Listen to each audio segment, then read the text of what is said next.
All right. Before we start, I want to, of course, welcome everybody to conversation number 107. We are going to be talking about building your experimentation flywheel, and we're going to have a little murder mystery. We're going to be talking about good CRO and bad CRO. But as always, we want to thank our sponsors. First, let's thank Conductrix. They've been with us from the very beginning. So thank you, Matt, Nate, Ezekiel, Ashley, and the entire team at Conductrix so much for sponsoring the TLC. We couldn't do it without you. And we'd also like to thank our other TLC newsletter sponsors, Conductrix, of course, as well as Growthbook and Ask Why. Thank you so much for providing your thought leadership to the community. And thank all three of you, as well as all of our other Experimentation Island sponsors. Thank you to Convert for sponsoring the Amazing Conversations channel. Each month, this will be our last month of the format that we've been doing. Starting in February, we still have the Conversations channel, but stay tuned. It's going to change. It's very exciting. It's going to be a lot of fun. So you're going to want to check it out. We're going to have still have awards, but there's going to be some new awards like new contributors awards and just some kind of slightly different tweaks in the way that we're going to encourage people to participate. And it's really, really fun and creative. And Marcella and Carmel are the brains behind that. So really go check it out. It's a great way to get to know the community. Last but not least, of course, thank you, Blazing Growth, for sponsoring the TLC. Of course, one big announcement, big surprise. Experimentation Island updates. First, we now have our full speaker lineup on the site, experimentationisland.com / I think it's performers. I don't remember, but just go to experimentationisland.com. We just added Lucas Vermeer plus our 3 competition speakers. So just like our sister conference in Conversion Hotel, our attendees applied to be a part of the keynotes and the main stage keynotes, and Ciara, Mary, and Jonathan won 3 spots. So congratulations to those keynote speakers. And because that wasn't enough excitement, we also decided to ask Shiva for some reason. I don't know, people like him. But we decided to ask Shiva to join us to host the panels. And Josh Silverbauer, who we were already having back to do the intro songs because we love him. We also asked him to host a game night. So as always, you can also be a speaker because we have the unconference sessions. So as an attendee during the unconference portion of Experimentation Island, you can host a session. And then let's see. Oh, the schedule. The schedule's now on the website, the full schedule, so you can see all the events. Although Lucas did just reach out and ask if we had a running group. We said not yet. And he's like, well, I want to host one. And since the conference focus is chasing the horizon, he asked how close the beach was. And I said, well, you might need a bike to get there. And he said, perfect. We'll call it, I can't remember the words he used since it's backwards. You have to take a bike and then run and then swim because it's warm. It's a backwards triathlon. So it's like a crazy whatever. And you're chasing the horizon to get there. And so if you want to go bike, run, and swim with Lucas, that's going to be added to the schedule soon. And if you need a little extra push, you can use code TLC200 to save. And remember, in-house teams save more. Both with that code and if you go with the team members, the second and third team members save 500. And by the way, if you're an agency or contractor, you can bring a client and the client saves 500 as well, even if they're the first member from the team. You can learn more at experimentationisland.com /tickets. Last hint about the event is actually my shirt. If you can see it, it is Wonder Woman, and that's because not all heroes wear capes. So I'm going to tell you a little story, and it will lead us into the inspiration for your storytelling, Sarah.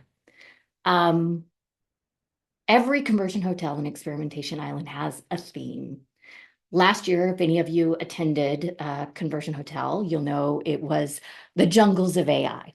And the entire conference hotel was turned into a jungle. And many of the speakers, did a whole bunch of jungle stories in their their presentations, and lots of the conference events were all about jungles and surviving the wild. Well, the story of EI this year is very much so superhero themed, and it is in a world where the sun has gone out, and the only way to fix it is through the heroes of science and reason. And we are going to chase the horizon together, because only science can solve problems, through collaboration and a little bit of competition, of course, to bring back the dawn through earning XP, experimentation points, to help ignite the dawn reactor. And I won't tell you more than that yet, but I'll, give you the feel by dropping the term League of Learners. So I hope you'll join us. And if you have questions and would like more discounts, as the organizer, I have them. Reach out, and I'd love for you all to join us. With that, let me introduce our lovely speakers, who I am so excited to have here. We've got Sarah. She is the lead optimization strategist at REO Digital. She has 18 years of experience in digital experimentation. She led experimentation strategy across financial services, retail, travel, and she's an amazing storyteller, which you're going to see after Dzifa goes and tells her story today. I had the pleasure of meeting both of these beautiful, amazing experimenters at Experimentation Elite, and had the opportunity to have them at the TLC Mentorship Summit, where Sarah first told her story. And I offered or asked them to come back and share their stories with you today. Dzifa is a CRO specialist at the British Heart Association, where she's been doing conversion optimization with 10 years. And she optimizes digital experience to drive mission-critical conversions. And she's got the most amazing way of very clearly telling the story and giving you exactly the templates and the perfect, what's the word I'm looking for? The steps that you need to take action. And we were so impressed with both of them that the jury on the TLC Mentorship Summit actually had a very hard time. So normally when you bring mentees to something like the TLC Mentorship Summit, it's very easy to decide, okay, this person needs this and this person needs this. And we had a hard time with the women that you're going to hear from both today and next Friday, because they didn't need much. They did a great job. So ladies, with that, I'm going to let you start, Dzifa, and share your amazing knowledge. Thanks, Kelly. Absolutely.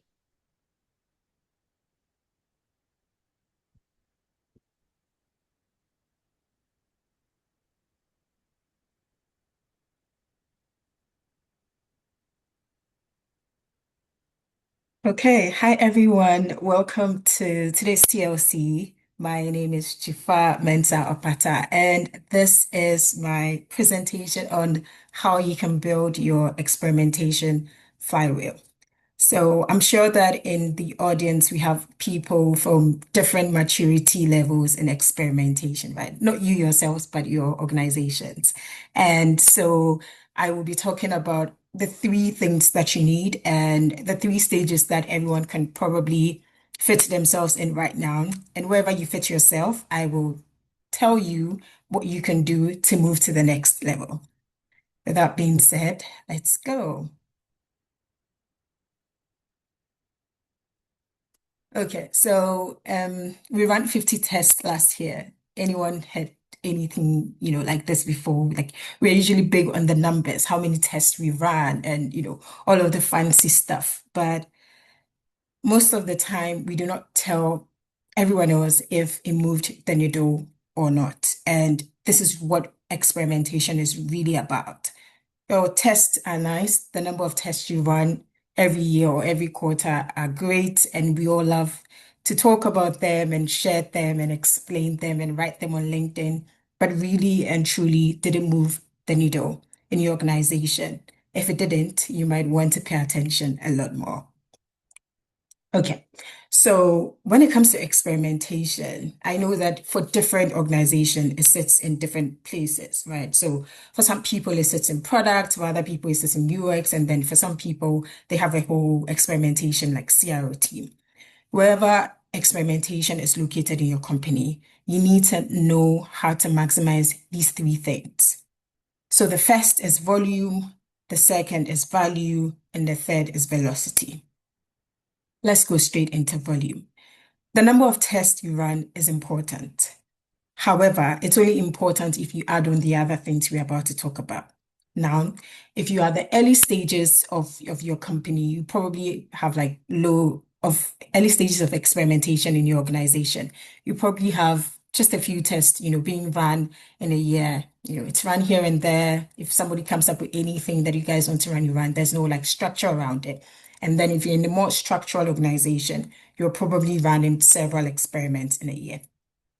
So if you are in the high, number of experiment, high volume side, you're fine, right? And if you're wondering, am I running a high volume experimentation program or not? It's just really simple. Ask yourself, is it embedded in your culture? Are multiple teams generating and testing hypotheses? Do you have leadership buy-in and acceptance? If you have these things, you can comfortably say that you're in the high volume range. Now, and if you're in the low volume range, your experimentation program is siloed. You're running nice to have test ideas. It's quick wins driven. It's fairly new or not really accepted yet. And then few resources are allocated to this. After I talk about the other two, I'll tell you how to move from low volume to high volume because you need to move from low volume to high volume to be able to do, great velocity and then also bring in a lot more value for your organization. So now let's talk about value. Now, value is really, what value you bring to your company, what quantified business metrics, is it revenue? If you're working on an e-commerce company, your North Star might be revenue, right? So they're not looking for anything else apart from the money that you bring. How many customers are buying? What is the average order value? Stuff like that. That's what you focus on. If you work in a charity like I do, you're looking at recurring donation, you're looking at the donation amount. So everyone is different. If you work in a SaaS company, you're probably looking at retention, or activation ratio. So whatever it is, your North Star should guide what your value is. And with your North Star metric, you would have other metrics that you're searching for that you're looking at every point in time. And you need to let this guide you and guide your experimentation program. It's also very important for me to mention that validated learning is also value or impact. And I say this because a lot of the time when you talk to other people in experimentation or even in our own companies, like other people who do not work in the experimentation team, everyone thinks that once you run experiments, after a while, you need to have wins, right? So we're all like craving for the wins and working for the wins. But we know that it's not going to be like that all the time. And for you to change how people view this is making them know that you have validated your learning. And that is also value because you are saving them from going down the wrong path. If, for instance, they want to change a design of something like of your forms on your page and you test it, and with the test you realize that the new design doesn't work, you have saved them from losing like thousands, of pounds because of your test. So it's always important for us to note that validated learning is value and we shout it out to stakeholders, to the C-suite, so they understand that we are not just about the wins, but we are mostly about the learnings as well. So let's move to the third wheel in the trifecta, which is velocity. And this is really the engine of everything, right? It's the speed from your hypothesis to validated results to production. And here we want to know it's really more about how quickly we move from what if, we try an idea to here's what we learned to it's live for all users. And it's very important that we note that this part ends at, it's live for all users because we do very well coming up with ideas, so you do your research, you come up with ideas, you do your prioritization by eyes, pie, whatever framework that you use, and then you develop that particular hypothesis.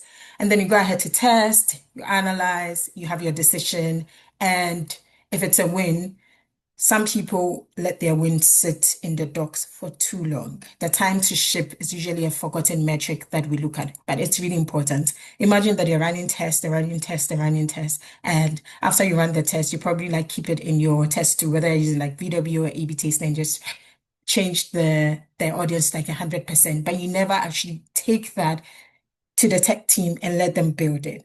That is a problem. All right.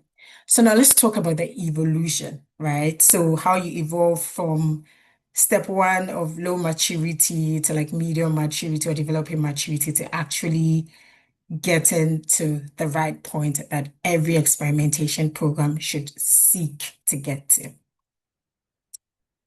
Okay. So stage one, low maturity. Here we talk about how to get buy-in, and then we go ahead to talk about how to improve your ROI, and then of course, creating a learning engine. So let's talk about step one. And this is one of my favorite steps because I was here for a while, but I'm not here anymore. So that's good.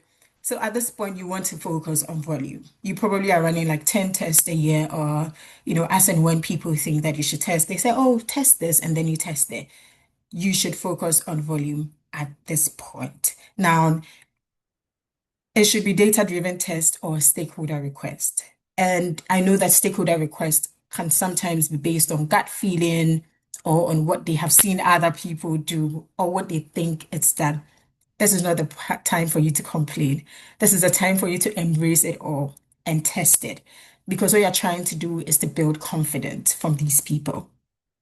And then keep the risk low or minimal. Remember that these people are not allowing you to run tests in the beginning, and you want to run as many tests as possible. So you want to keep the risk very, very minimal. Enough for them to be comfortable to allow you flourish, really. And know that there'll be challenges. Velocity will be slow, value will just be anecdotal, but that is not our focus now. If you're at this point, your focus is not to, do too much. Your focus is to just get your foot in the door and get your whole body in the room, close the door and operate like the champion that you are. Now, you need to build resilience, right? Because it's not going to be easy. If you come to an organization where testing is not a thing or it's a legacy, organization, these things can be very difficult to overcome. And it's not because they don't want you to test, it's just because they're very comfortable. They know what works for them, and they feel like whatever it is that you want to do might tamper with the best thing they have going on to them, at this time. So a few things you need to do. First thing, like I said earlier, you run your quick wins to build confidence. You need to build confidence. You need your stakeholders to know that you're up to something, but you need to ease them in gradually. And then please accept all of your stakeholder requests, right? So build political capital. If it's coming from your director or a director from another team and you don't agree with it, you need to just try to find like the minimum viable test version of that and do it for them. Because at this point, you want to be very real. You need to build that political capital. You need to be as very political so you can get the results that you desire. And then you also need to announce your wins and learnings, send emails, write a deck, create a deck and make it look great. You need to tell a story. They might not understand what p-value is because they probably work in marketing or something, or they don't really like work with data as much as you do. You need to make it very interesting for them. Tell a story. Always tell a story when it comes to your reporting. Do not say, oh, the test failed. Say, this was our learning, like our validated learning. So if you've been saying, oh, the test failed, no, it did not fail. This is what you learned from it, and it's not a failure, right? no time wasted whenever you run an experiment. So announce the wins, tell everybody about it, hold sessions if you can, be loud about it because you need their buy-in and you need to let them know that you exist and that you're doing amazing work. And then gradually you introduce high risk tests, right, to build sophistication. But you need to go through all of this before you get to this fourth point, So you just need to be resilient and keep pushing enough to get this, to get to like the fourth point before you can move to the next level of the evolution journey. All right, so let's talk about step two. Here's where you develop maturity. And your main challenge with this would be the directory, like the C-suite and all of that, but I'll talk about that shortly. Here, you want to focus on value. Mind you, by the time you get here, you're probably running like 50 tests a year, 60 tests a year. That's great. But you want to focus on value. You want to tell them that if you let me run maybe 70 tests this year, we will increase your revenue by, we proposed to increase your revenue by 15%, right? And so that's what we are working towards. So give them something tangible. It's not enough to run tests anymore. Quick wins are not enough anymore. You need to give them something they can take to the CEO and say, okay, fine, we will invest into this, program. And then you want to test like the sure bets, and be very risk averse. You still want to, the risk at this level is better than the former level, to be honest, because that is very low. But here you want to be sure that you're not doing too much, right? You are introducing risk gradually, enough to still get you the wins, maintain the buy-in, maintain the relationship, but ultimately so you can keep going. At this point, the few challenges you might experience, one is that your velocity will still be slow, right? Because you would have like approval bottlenecks. Firstly, because you're trying to let them do something they haven't done before. And so it probably has to go through compliance and legal, and you need like three people, three teams, like brands, so many people to agree to what the test you want to build. And then also like the volume might stagnate or drop just because you have to go through different channels of approval. But do not be afraid. Just push through and you get to the final stage. So the third stage is when you have a proper learning engine, right? One more thing I wanted to say about this stage too. At this point, you want to learn how to galvanize people. It's very, very important that you galvanize people. You need to learn how to get the people on your side. So think your stakeholders on your side, your C-suite on your side, everybody who has something to say or whose voice matters should be on your side at this stage, right? Because you have already proven to them that you have value and you should talk to them some more. You should, before you send them a test idea that, okay, this is what I want to do, you should have checked their risk level and their risk appetite in conversations outside of your test and just seeing how they're thinking or yeah, how they're envisioning your program to be before you get them like very high risk tests or things that you know that they might object. So at this point, you need the people more than you did the first time round. You need them to agree with you, you need them to believe in you, and you need to carry them along. And then finally, when you're at stage three, which is like the big stage where all of the big corporations are and all of us want to get to, or all of us are getting to, synergy. You don't want to do one without the other. You don't want to keep doing it volume, volume, volume, but your velocity is low, the value is not much because you feel like you need to be testing. You always need to have the right synergy between all three. And then the volume has to be high, but you need to have a streamlined process. So here, you need to have a documented process so that anyone who comes in, whether you're running the Center of Excellence or you're running just a small team or a big team, but a main experimentation team, you want to streamline your process. You want anybody who comes in to be able to take your processes, read through them, and then keep going, in the way that you have set things up. So processes are really, really, really, really important at this stage. No winging it. You have a lot of learnings from your previous two stages. Develop processes and structure so new joiners can just pick it up. And then also your value compounds at this point. So compound value, it's a lot of 100 small bets. I think the last time I was in a meeting, I was in a session with one of the senior product people from Booking, and he talked about some of the things that they test. And These are only things you can test when you have like a very like a big, engine running with so many people running. And so you're not looking at big things anymore. Even small things matter, right? So you're doing the right mix of the big things you did in step two, plus the little things or the quick wins you did in step one. So it's a mix of all of that just to get the value and just to make it compound. Here, velocity is fast, right? Because it's embedded in product cycles or in your center of excellence or however your team is built, but it's really fast. And testing is the default, not an exception. Everyone thinks of testing first before they launch anything. And this is an excellent place to be at. And you don't need to be booking.com to be at this place. Like we are at this place. So many other companies are at this place right now. But it just took that whole journey of going through and making people believe in you, which is the most difficult part, to where we are now, which is great. I think the last time I had this talk, we were somewhere like stage two, but today we are here. So it's a big deal that, we are getting there. So I'll leave you with questions. I'd like you to do your own audit. Think of your program, the program you're running right now, and ask yourself these questions. So we have volume questions, value questions, velocity questions. How many experiments are you running per quarter? How many teams are actively testing? And do not worry if you have just like one experimentation team doing all the testing. Think about how many other stakeholders are involved, even in the ideation, even in the hypothesis generation, how many people or stakeholders do you involve? And then value, what is the quantified impact this year? If your director comes to you and says, I want to see CRO or the experimentation program generate $1 million, do you have a plan of how we are going to try to reach that point, right? Because we are not going to experiment for experimentation's sake, right? It needs to generate something meaningful. And then do you capture learning from failed tests? Are you documenting enough? These things are necessary. If you don't get the basics right, you're not going to have a big experimentation program, or you're going to have it, but it will be with lots of loopholes. And then the velocity questions, what's the average time from hypothesis to results? How long is it taking you? Even when you're working on low traffic areas, how long is it taking you? Is it taking too long? Are you going through too many people to get approval for a test? How can you shorten that whole program, that whole journey? And then also how many dependencies per test?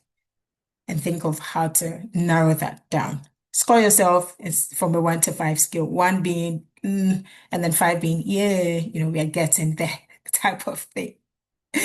And remember, mastering experimentation is about balance. It's about balancing your experimentation program itself. It's about balancing the emotions of the people you work with and your stakeholders.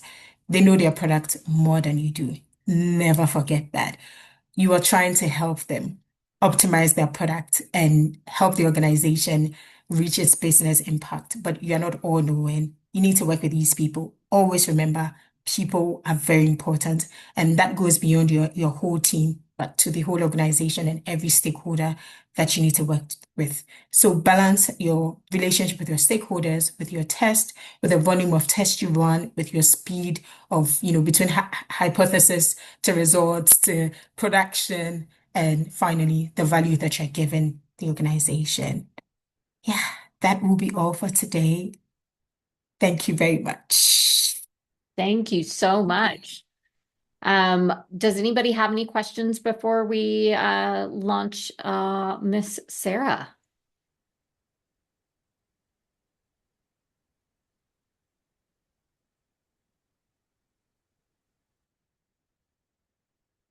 I have to give everybody 30 seconds. Sarah, you can go ahead and pull your screen share up. No And question. while they That do that, presentation was awesome. Thank you so much. it really was. It really was. I know you probably weren't looking at the comments in the chat, but you should. There were lots of comments along the way. All right, Sarah, take it away.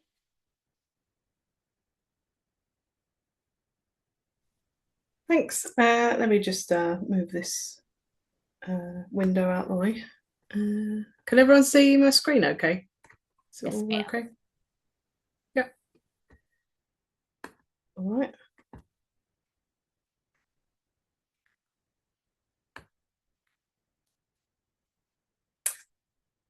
So I want to tell a bit of a story today. It was a lovely Sunday morning at Applewood Manor. Lord Buckley put on his best jumpers and headed out to fetch his favourite horse, Willow. As Lord Buckley entered the stables, a figure who had been lurking in the shadows emerged, a gunshot rang out, and Lord Buckley was dead. Inspector Collins arrived on the scene and set about his investigation. He quickly identified everyone who was present at the house that day and interviewed them. Now, one of the kitchen maids said she'd heard the gunshot at around 10 a.m. when she was putting away a delivery she'd just received from the baker. So Inspector Collins decided to ask the baker if he had seen anything unusual whilst he was there. He revealed that as he approached the house, he had seen Lady Buckley hiding behind the stables looking shifty. He also established that it was well known amongst the staff. Sorry, clicker's gone.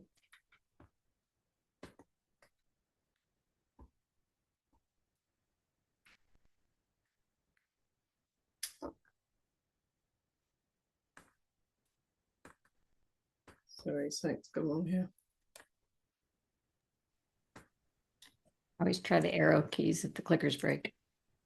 Yeah, it's not working either. Right.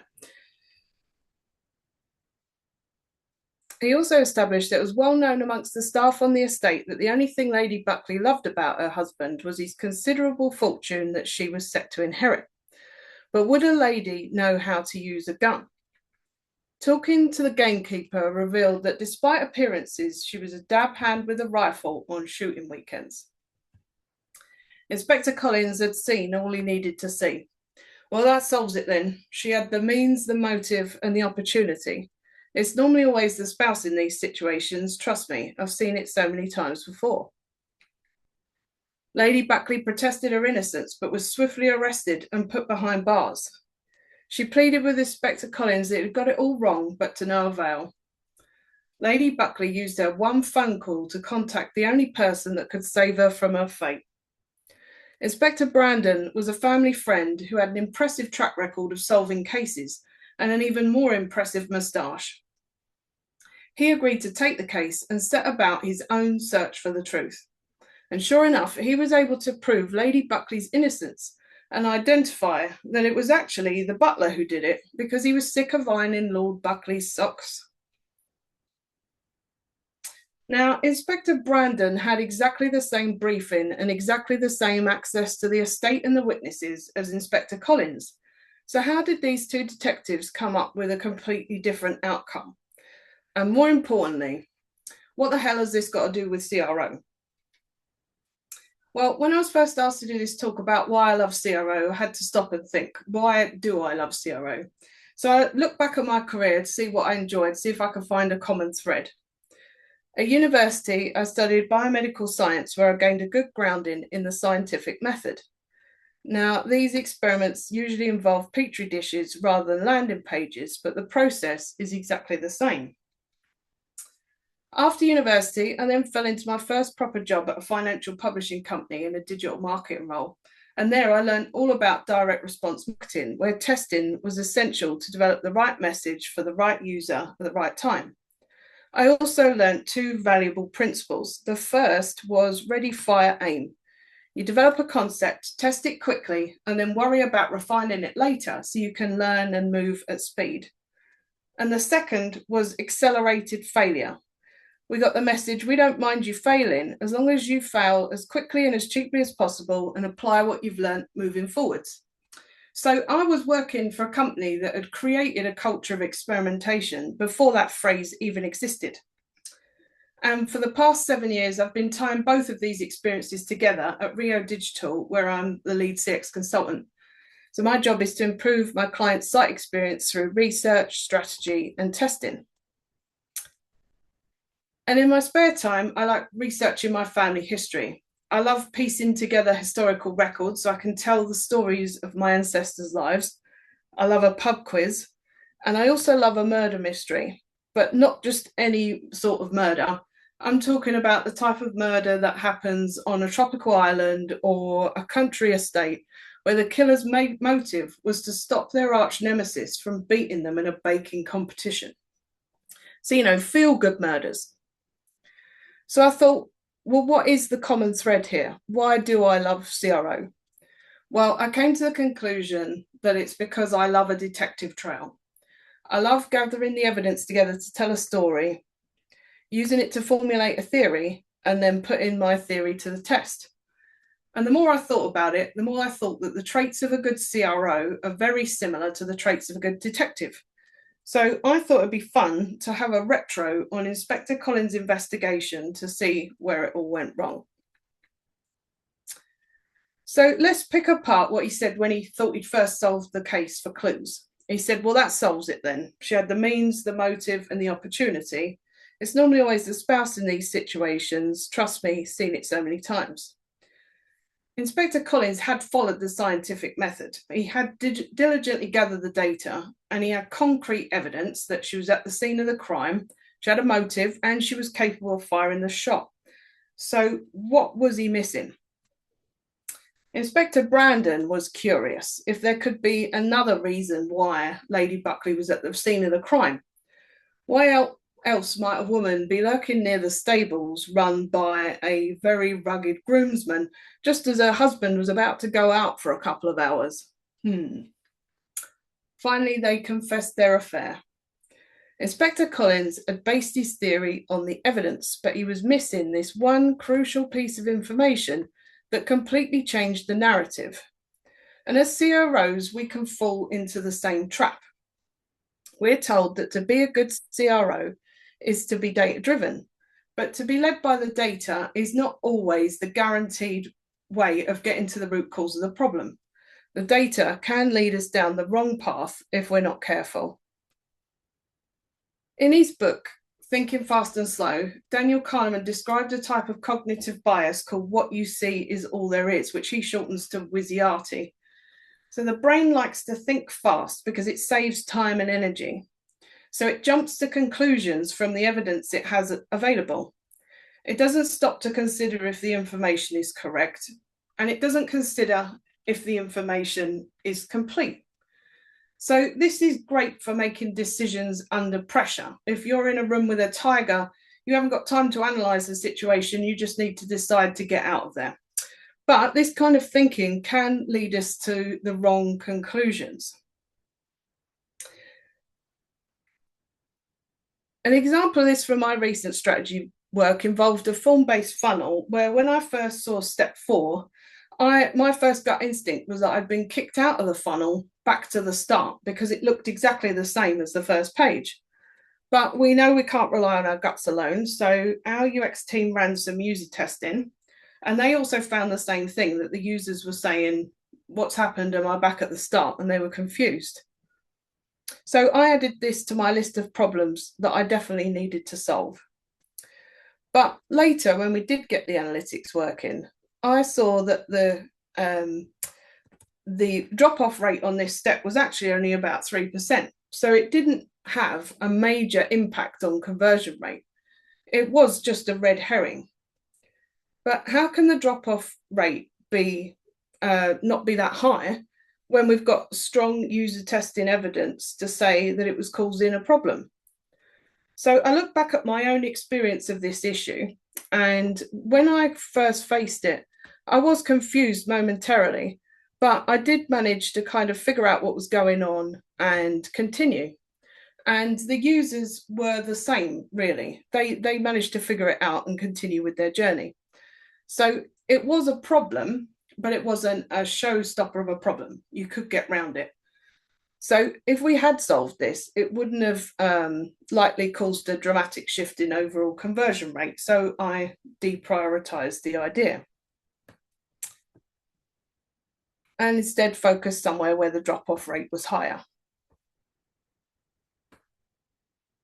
None of us have got the luxury of unlimited budget and resources. So to make the most impact, we need to test the solutions to the showstopper problems first, not the minor niggles. So how do you prevent yourself from jumping to conclusions and solving the wrong problems? First, stop to consider that there might be more to the story. and go beyond the evidence you see directly in front of you. Utilize all the evidence sources at your disposal and consider the impact of the problem. Is it a showstopper or is it just a minor niggle? And then prioritize the problems based on their conversion impact. We want to be solving the showstopper problems first to get the most out of our budget. Now let's turn to the second part of his statement. He said, it's normally always the spouse in these situations. Trust me, I've seen it so many times before. Now, Inspector Collins was an experienced detective. He had solved a lot of crimes in his time, and he had found that murders typically tended to be carried out by a member of the victim's own family. And this experience had helped him previously, but in this case, it led him to make the wrong conclusion. And we can also fall into this trap, especially as we build experience. When I first started out in this job, I thought that if you tested enough, you would end up stumbling across some secret formula as to what works and what doesn't, and then you could just apply it everywhere. If only that was true. The more I do this job, the more I realize that there isn't a one-size-fits-all formula. And why is that? Well, it's because we're not optimizing for robots who behave in logical, predictable ways. We're optimizing for humans who are unpredictable, and we're driven more by emotion than we'd care to admit. An example of this would be a recent test we did for a luxury retailer. We held a workshop to find new ways of presenting their product, and we decided that we really needed to show more information about the product up front so that the user could understand it. The only trouble was that the information didn't fit in this 2 per row layout, so we had to change it to 1 per row to make it work. We ran the test, and whilst we saw some signs of it improving engagement, it didn't lead to more sales. Now, this design contains several changes, so we wanted to understand more about what aspects have worked and what hadn't. And my initial theory was that the extra information had worked, but it was the 1 per row element that had caused it to fail. And my theory was based on a previous 1 per row test I'd run for a different retailer that had completely bombed. So to test the theory that this part of the design was the bit causing the problem, we set up a test with only the 1 per row change to see how that performed. And when I checked the data, I was shocked, because not only had it not lost, it was actually showing an uplift in add to bag. So I decided to do what any CRO would do in this situation. I pretended I'd known all along this was going to happen and basked in the glory of the win. But why would the same idea perform so differently? They were both retail sites, both aiming for more of a luxury market. Surely the results should be the same. Well, maybe not. The first site had lots of products, whereas the second site only had a limited range. Scrolling through lots of products one by one is tiring, whereas when you scroll through a limited range of products, you can manage it. The first site was selling clothes, whereas the second site was selling fragrances. When you shop for clothes, you tend to want to browse lots of products, and then you pick something that you've never bought before. As when you buy a fragrance, you tend to buy what you've already used before, or you buy a gift for someone where you kind of know which scent they like. So the page type was the same, but the context of the 2 different experiences was completely different. So how can we prevent ourselves from falling into the trap of a tried and tested idea? So yes, there's going to be some basic user requirements that you need to have in place for a site to perform well that work everywhere. If you've got a retail site, no one's going to buy if you can't see the add to bag button. But before you apply your experience from one site to another, consider how the context might impact the performance of your idea, because no 2 sites are exactly the same. To uncover the context, put yourself in the user's shoes. So you can do this by asking yourself questions like, why are they shopping? Who are they buying it for? Is it for themselves? Are they buying for somebody else? What are they hoping this product's going to do for them? How is it going to improve their life? How long are they going to browse for this item? Is this something they can find and buy quickly, or do they want to take their time and assess a few different options? And what information do they need? What do they need clarity on before they make a decision to buy? And then consider how the user might act differently based on this context. And remember that users evolve over time. If you've got an idea that works, it may not continue to work in the future as user behavior and customers change over time. So, what makes you a great detective? Is it just a case of growing a big moustache? Well, Kenneth Branagh certainly seemed to think so. But the reality is that if you want to avoid the red herrings in your quest for the truth as a CRO, you need to be more like Inspector Brandon. Pause to consider what you can't see. Exhaust all the evidence sources at your disposal. Solve the showstopper problems first. Accept that there's no one-size-fits-all formula. Consider the differences in context for the user. And remember that we're optimizing for humans, not robots. Well, for now anyway, until AI takes over. And remember that it's not your ability to show up already knowing the answers. You can show up with instincts, but what's going to get you to the right outcome is great detective skills and a curiosity for the truth. Yeah, I just want to say thank you to TLC, Kelly, for the opportunity to speak today, and thanks to everyone for listening. Thanks very much.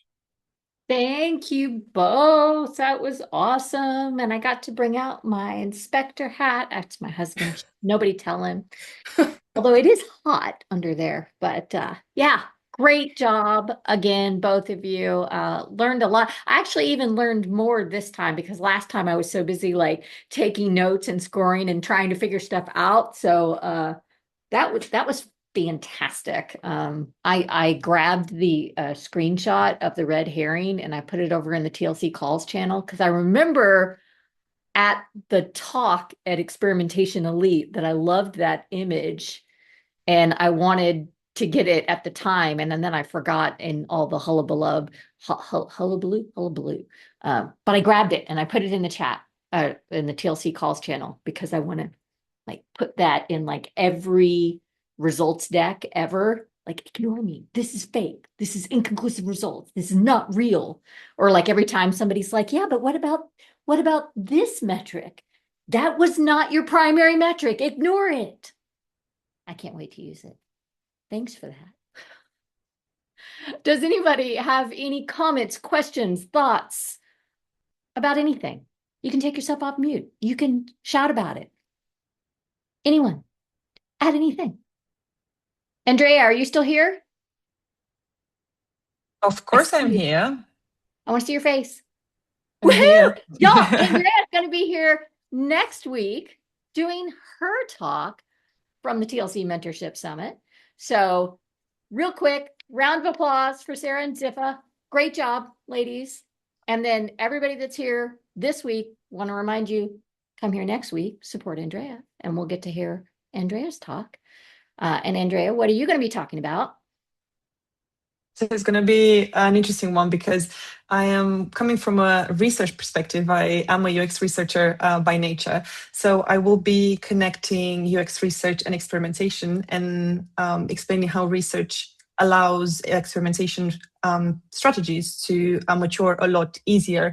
And you don't have to be a researcher to do that. So you yourself as a CRO specialist or experimenter, you can do small incremental changes to do continuous research. And the cherry on top is that because I'm an anime nerd, I will be connecting all of this with Naruto, my favorite anime of all time. So if you're coming for experimentation, come along. If you're coming for anime, come along. If you're coming for both, you're going to have a good time. Awesome. And then that's technically our February talk. It's on January 30, but it's our February talk. And then the next thing that happens is Experimentation Island, February 24th through the 26th. So come join us for a little superhero time. We'll bring back the sun together, bring back the dawn. And then next talk in March, anime fan here. Yeah, me too. So Thank you all. Have a wonderful, amazing weekend. If you're in the States, good luck with the weather.